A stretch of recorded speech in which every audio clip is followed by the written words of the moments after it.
do so if they are registered to vote. Brings me to the importance of the Free State. As I've said, it has been the epicenter of state capture. State capture was conceived and practiced here before it was expanded at a national level. The long-term damage that Ace Magashule and the ANC have done in this province has been on full display this week as we've travelled from one side of the province to the other. And who has suffered the most because of these terrible acts of corruption and maladministration?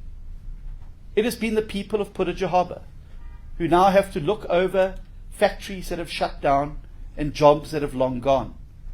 It is the people of Machabeng, whose children have to go to school knee-deep in sewage, and whose churches and town squares are flooded with this sewage. It is the farmers trying to eke out a living along the Sand River, who have to contend with sewage pumping and destroying their crops and destroying any opportunity to be able to export those crops. It is the people of Bloemfontein who have to deal with crumbling infrastructure and maladministration and a merry-go-round of mayors and the rest. It is the people of Harrismith whose potholed roads and whose electricity problems have put that town's future in jeopardy.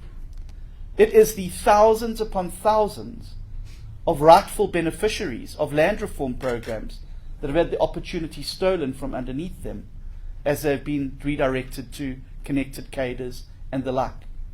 And it is the school children of this province who have had every opportunity for them to succeed, stood on, crushed and damaged by a government in this province that does not care about the state of education and does not care about the school. And that is why it is so fundamentally important that in this next election an alternative is put onto the table. And to lead those alternatives, we will have premier candidates being fielded in all provinces across South Africa. And because we're a party of the Open Opportunity Society, it's not a simple choice of, well, who's the leader's favourite or who happens to be the stronger faction. We do things differently in the DA. And we have a selection process for sitting premiers as well as aspirant premiers. And it requires them to make a presentation about some of the key challenges in their province and to present that to an independent panel of people from around the party in different provinces to ensure that there can be no baantjies for boeties and jobs for pals. Those candidates are then put through a rigorous hour-and-a-half interrogation of their plan, of their history in the party, about what they intend to do to fix the province that they're in. And after that, there is a scoring process, and the person with the highest score is then selected as the candidate. We pride ourselves in the Democratic Alliance on our internal processes and practices, because it is through those processes and practices that we end up with democratically elected and legitimately elected and selected individuals. This is not a party that never has congresses. We hold our leaders to account. This is not a party that chooses people because of their proximity to the leadership or a clique. We choose the best people for the job. And it gives me, therefore, great pleasure this morning to announce that the candidate for Premier for the Democratic Alliance in a province which will be seriously in play next year as ANC factionalism tears this province apart will be our provincial leader in this province, Dr. Roy Jankielsohn.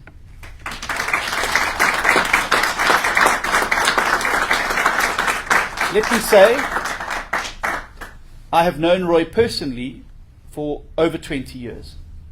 Roy has served in a variety of spheres of government.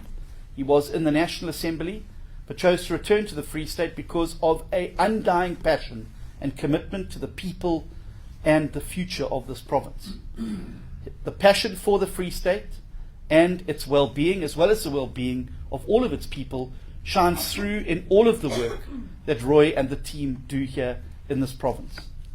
I know Roy as a person of enormous integrity, enormous capacity, and someone with big ideas about how to transform this province into the quintessential failed state and into one that will be prosperous, opportunity and growth-led, and which will uplift all the people of this province, regardless of the circumstances of their birth. Roy, very proud of you and the work that you've done to date, and I look forward to you carrying the banner of the party forward as we fan out across the Free State, offer the alternative, and show South Africa that tomorrow doesn't have to be as bad as yesterday. Thank you very much.